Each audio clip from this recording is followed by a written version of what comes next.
The call came in on a Tuesday afternoon while I was finishing notes from a budget review. The office was quiet in that midday way, air conditioning humming, sunlight cutting across the conference table, my coffee going cold beside my keyboard. I almost let the unknown number go to voicemail. Something made me answer. "Hello, is this Elena Rivera?" The woman's voice was professional, careful, like she was reading from a script she didn't enjoy. "Yes," I said. "This is Elena." "Hi, my name is Claire Holden. I'm the event coordinator for your brother Mark's wedding at Harbor Crest Resort." I set the coffee down slowly. Mark and I hadn't spoken in months. Not since a family dinner where it had been made very clear I was, at best, inconvenient. "Okay," I said. "How can I help?" There was a pause. Papers shifting, a breath. "This is uncomfortable, but I was asked to contact you directly. Your parents requested that you be removed from the guest list." I leaned back in my chair and looked out at the river below my office windows. Boats moved slowly through the water. Nothing else in the room changed. "I see." She continued, softer now. "They said you were no longer considered immediate family and that your presence wasn't appropriate for the event." I didn't interrupt her. Silence tends to make people fill space, honestly. "I wanted you to hear it from me," she added. "I'm sorry, this can't be easy." "No," I said calmly, "but thank you for calling." Before hanging up, I asked her one question, not about the invitation, not about my parents. "Are you happy with the venue?" I asked. "Is everything running smoothly?" She sounded surprised. "Yes, very. Harbor Crest is beautiful. Honestly, we were lucky to get it on such short notice. It's usually booked out far in advance." "That's good to hear," I said.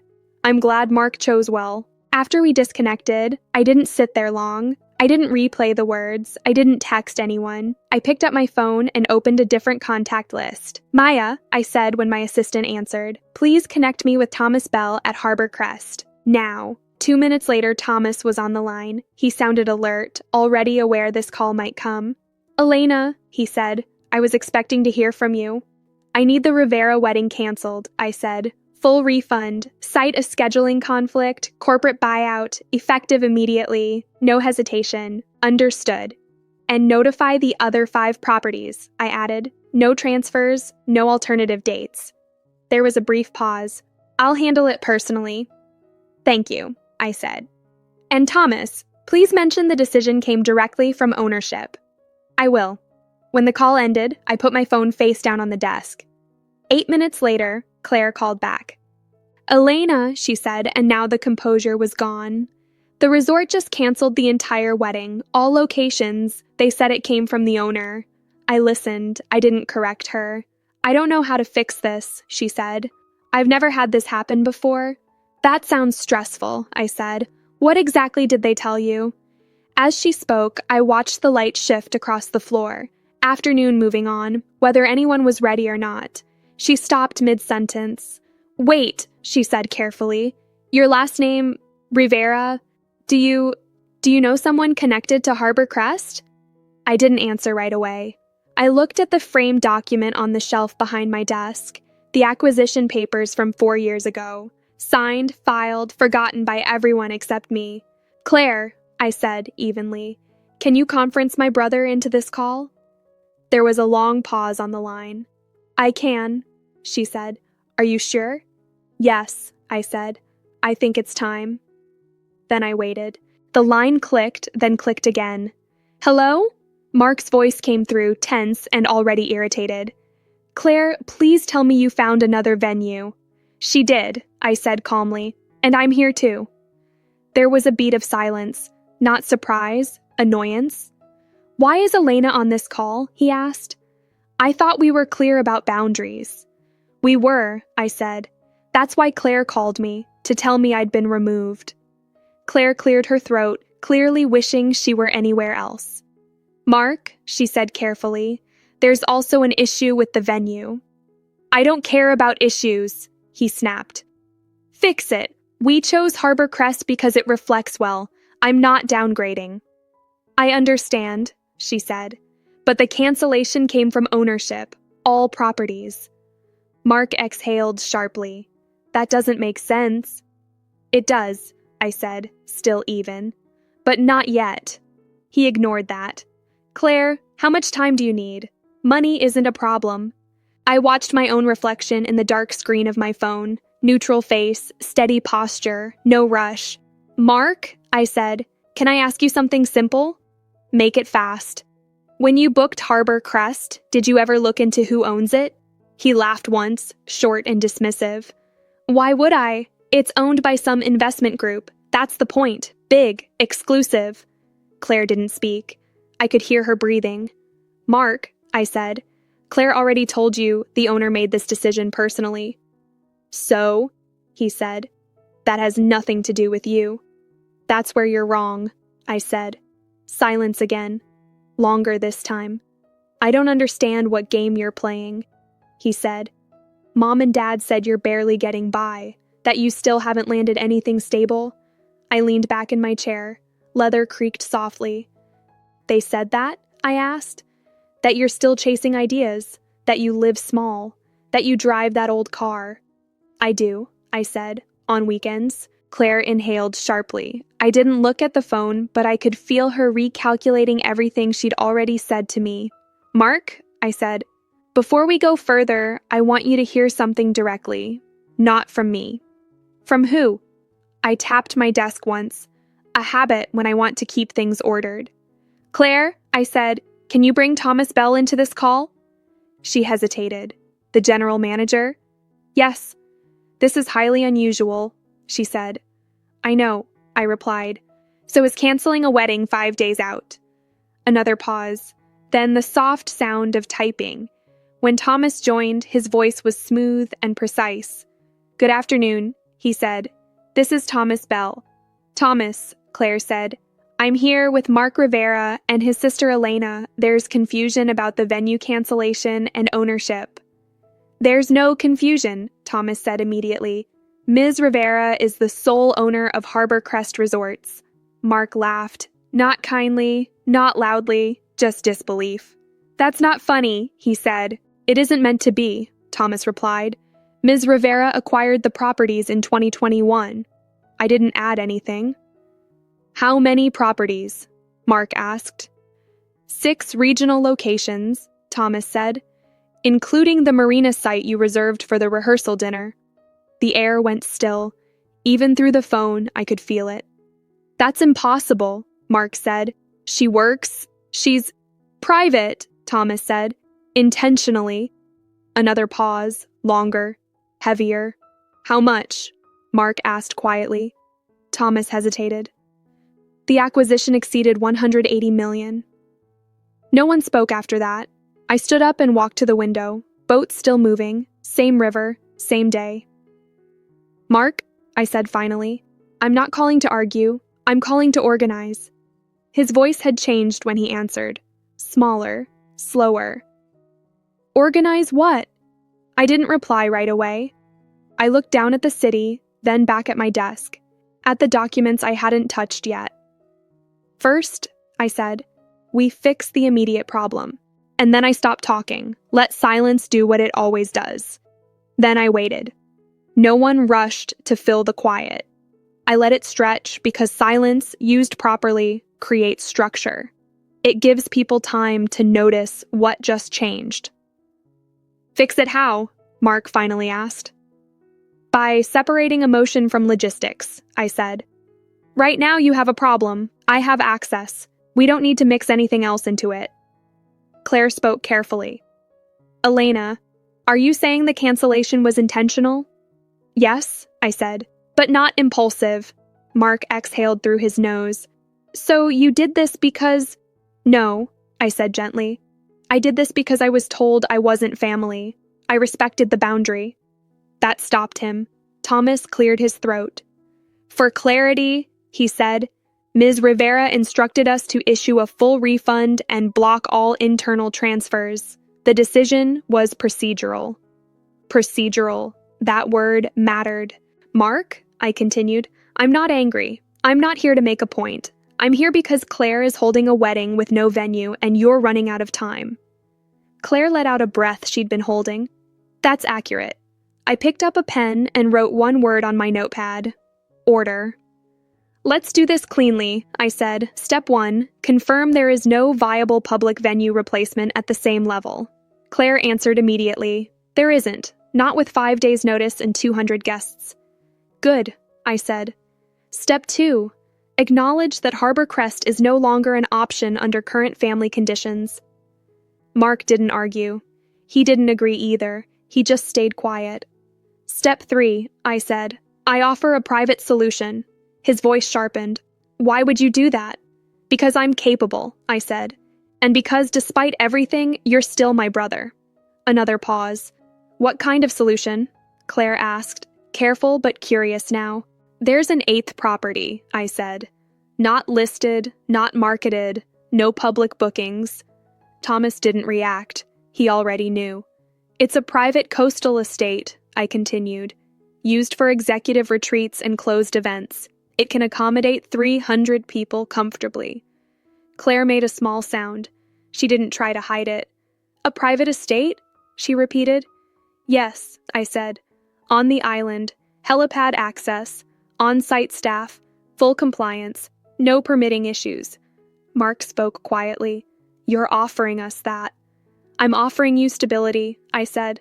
The wedding happens, no scrambling, no public explanations. And the cost? He asked. I capped the pen. Covered. Claire didn't speak for a full 5 seconds. Then, Elena, this is beyond generous. There is one condition, I said. Mark inhaled. Slowly, carefully. What? I attend, I said. No speeches, no spotlight. I arrive quietly and leave quietly. But I'm there. The silence that followed wasn't empty. It was heavy with recalibration. Of course, he said finally. You're invited. Not loud, not proud, but real. Good, I said. Claire, I'll have my team contact you with logistics. Thomas will coordinate transport and staffing. Already preparing it, Thomas said. Thank you, I replied. When Thomas and Claire disconnected, the line stayed open. It was just Mark and me. I didn't know, he said. I know, I replied. Another pause. I believed what they said, he added. About you, about your life. I let them, I said. It was easier. The city outside my window had gone amber with late afternoon light. After the wedding, I said, we'll talk about everything else, not before. He agreed quietly. When the call ended, I sat back down. I looked at the notepad again. Order restored. For now. Then I waited. The next 3 days moved with precision. Not speed, precision. I didn't attend any planning calls. I didn't offer opinions on flowers or seating charts. I stayed where I'm most effective, behind systems. My team handled the logistics the same way we handle executive retreats. Transport schedules, staffing rotations, backup plans for weather, equipment, timing, everything documented, nothing assumed. Silence, on my end, was intentional. On Thursday afternoon, Claire sent a short update. All guests confirmed, transport coordinated, no issues so far. I replied with one word, good. That evening, I packed a small overnight bag, neutral colors, flat shoes, nothing that drew attention. I left the bag by the door and went back to work. I didn't think about my parents. I didn't rehearse conversations. I didn't imagine reactions. That would have been emotion. Emotion clouds execution.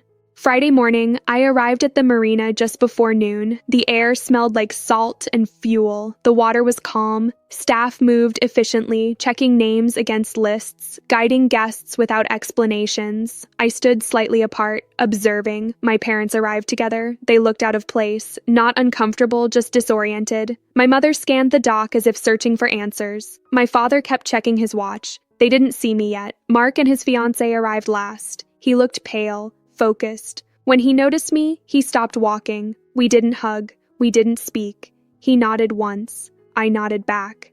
The helicopters lifted off in pairs. Clean timing, no confusion. Guests leaned into the novelty, laughing, taking photos. Questions floated through the air, but no one pressed too hard. By the time we reached the island, curiosity had replaced concern. The property did the rest. White paths, low buildings. The sound of water against stone. Staff everywhere, but never in the way. Nothing flashy, just controlled luxury. Victoria cried when she saw the ceremony set up. Not loudly, just hands to her mouth. Mark put his arm around her and didn't look away. My parents stood frozen. My mother whispered, "How did he manage this?" No one answered her. I stayed near the edge, spoke only when spoken to, ate lightly, drank water. I was present, not performing. The ceremony passed quietly, vows spoken, rings exchanged. The ocean steady behind them. I felt neutral, in a good way. During the reception, my father approached me. "Elena," he said, lowering his voice. "This place, I don't understand." "You don't need to," I said. He looked at me longer than he had in years. "We need to talk." "Yes," I said. "Tomorrow." He nodded, unsettled but compliant. My mother tried next. Apologetic, nervous. I listened. I didn't engage deeply. "Tomorrow," I said again. That night, I walked the perimeter of the property alone. Lights reflected on the water, staff cleared tables quietly, systems winding down. Everything was exactly where it needed to be. Back in my room, I set my phone on the desk and reviewed one document. Just dates, timelines, numbers, facts, not to prove anything, to anchor it. In the morning, we would talk. And when we did, I wouldn't raise my voice. I wouldn't defend myself. I would define reality. Then I turned off the light and waited. We gathered for brunch on the terrace just after 9. The ocean was calm, plates clinked softly. Someone poured coffee, no one rushed to speak. That mattered. My father broke the silence first. "I think," he said carefully, "we owe Elena an explanation, or maybe an apology. I'm not sure which comes first." I didn't respond. I let him continue. "We were told for years that you were struggling," my mother added, "that you hadn't found your footing yet. We worried." "I understand," I said, "but worrying and assuming aren't the same thing." Mark sat forward, hands clasped. "They convinced me having you at the wedding would cause problems, that you'd feel uncomfortable, or try to make it about you." I looked at him. "When have I ever done that?" He didn't answer right away. Then quietly, "You haven't." That was the first thing that landed. My father cleared his throat. "So help us understand. This place, the logistics, the authority you had with the staff, this wasn't favors." "No," I said. "It was ownership." My mother's hand froze around her cup. "I own this property," I continued, "along with 6 others under the same group." The word own hung in the air. "That's not possible," my father said automatically. "We would have known." "I tried to tell you," I replied. "More than once." He frowned. "When?" 2 months ago," I said. "I mentioned a major acquisition. You told me to focus on finding a stable job with benefits." Silence. Victoria spoke softly. "What acquisition?" I didn't look away. "A hospitality group, valued just under $200 million at the time." My mother's eyes filled immediately. $200 million? "Yes." Mark leaned back, stunned. "Elena, how long has this been true?" "I've been building quietly for 8 years," I said. "The growth accelerated in the last 4. My father set his cup down with shaking hands. "And we told people you were barely getting by." "I know," I said. "You thought you were protecting me." My mother started crying. Not dramatically, just steady tears. "We excluded you," she said, "from your own family." "I didn't arrange this weekend to punish anyone," I said. "I arranged it because I still care. But after today, things have to change." Everyone looked at me then. "No more assumptions," I continued. "No more speaking about me instead of to me. And if I share something important, it doesn't get minimized." My father nodded slowly. "That's fair." "Also," I added, "my support comes with boundaries. I help where it makes sense, not out of guilt, not to buy forgiveness." Mark swallowed. "We don't deserve what you've done." "Deserve isn't the metric," I said. "Responsibility is." Victoria reached for my hand. "Thank you," she said, "for the wedding, and for how you're handling this. I gave a small nod. No speeches, no absolution, just clarity. We finished brunch quietly after that. Conversations lighter, careful, reset. When the plates were cleared, my father stood. "We have work to do as a family," he said, "but we'll do it properly, if you'll let us." "I will," I said, "one step at a time." As everyone dispersed, I stayed seated, looking out at the water. The confrontation was over, the structure was set, and now consequences, real ones, could follow. The conversations that followed weren't dramatic, they were practical. My father asked questions about timelines. My mother asked about discretion. Mark listened more than he spoke. No one argued facts anymore. The numbers had done their work. Later that afternoon, I sat with my father on a stone bench near the water. He stared out at the horizon longer than necessary. "My firm's been struggling," he said finally. "Clients leaving, fees tightening." "I know," I said. "I've seen the market data." He turned toward me, cautious. "You're not obligated?" "I'm aware," I said. "That's why I'm offering options, not rescues." I outlined 3 steps, slowly, clearly. "First," I said, "I'll introduce you to 2 portfolio companies that need boutique accounting. No contracts guaranteed, just introductions." He nodded. "Second, if that goes well, we revisit capacity. You expand only if demand supports it." "And third?" he asked. "You stay independent," I said. "No branding, no public association with me." He let out a breath. "That matters to you." "It does." He nodded again. "Then I accept, on those terms." Later, my mother joined me near the terrace. She spoke about her literacy nonprofit, about grant fatigue, about burnout. I listened. "Funding isn't the only issue," I said. "Structure is." She looked up. "I'll underwrite operations for 18 months, I continued. "But governance stays with you. Clear reporting, defined outcomes." Her eyes widened. "You do that?" "Yes," I said, "because you care about the work, and because it will stand on its own." She cried quietly, not from shock, from relief. That evening, Mark came to find me. He looked lighter than he had all week. "I told Victoria everything," he said. "She said she wants to rebuild too, slowly." "That's wise," I replied. He hesitated. "I also told Mom and Dad that excluding you was my responsibility too." I met his eyes. "Thank you." We stood there a moment. No hug, no need.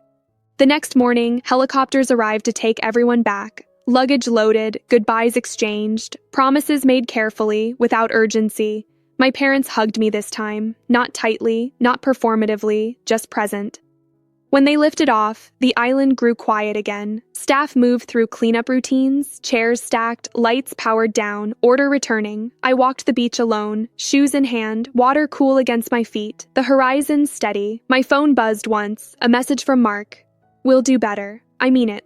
I put the phone away. Resolution doesn't announce itself. It settles. By the time I returned to the house, everything unnecessary had already been cleared. Only what mattered remained, and that was enough. The day after everyone left, the island was quiet again. No helicopters, no music, just the sound of water and staff finishing their final checks before departure. I walked through the main house slowly, returning furniture to its usual places, straightening a few chairs that didn't need it. Routine has a way of settling things. I made tea and sat on the terrace where we'd had brunch. Same table, same view, different weight in the air, lighter, not perfect, but honest. My phone stayed face down most of the morning. When I finally checked it, there was one message from my mother, just a photo of her unpacking at home. No commentary, no guilt, just presence. That felt like progress. I spent the afternoon reviewing emails, approving routine requests, and clearing my calendar for the following week. Life moving forward at a normal pace again. Before sunset, I took a short walk along the shoreline. I thought about how often people mistake quiet for weakness, privacy for failure, restraint for absence. Sometimes, the strongest thing you can do is wait until the truth speaks for itself. As I turned back toward the house, I remembered a voicemail I'd received months earlier, a distant cousin. Similar assumptions, similar tone, asking for help without really asking to understand. I hadn't returned that call yet, maybe soon. That evening, I locked the doors, turned off the lights, and left the island the way I found it, calm, orderly, and intact. Some things don't need to be announced, they just need to be handled. If this story resonated with you, take a moment to like the video and subscribe. It helps this channel reach people who appreciate calm, real stories like this one. I'd also love to know, what city are you watching from, and what time is it for you right now? I read the comments, and it's always grounding to see how far these stories travel. 2 more stories will appear next, each a little different, but rooted in the same quiet truths. Thank you for listening.